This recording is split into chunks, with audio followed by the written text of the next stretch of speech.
فاسألوا أهل الذكر إن كنتم لا تعلمون.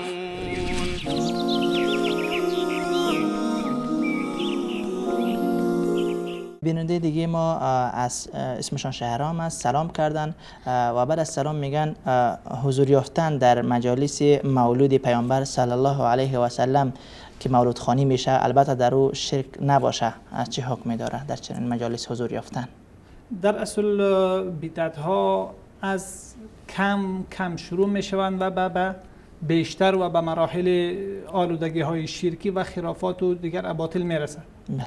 و منکرات هم از اندک شروع می شود و ادامه پیدا میکند تا اینکه ترکیبات دیگری با او یکجا شود و به موارد نامشروع دیگری برسد. و همچنین مولود در ابتدای تأسیس خود، در ابتدای تأسیسش که در قرن 6 هجری بود، در زمان پسر نورالدین زنگی در حلب اولین جریانات مولودی بود و پیش از او اسماعیلی ها و یعنی آقاخانی ها و اسماعیلی هایی که در حکومت داشتن به نام عبیدین در مصر، آنها هم برنامه های مولودی داشتن. اما بار اول در اهل سنت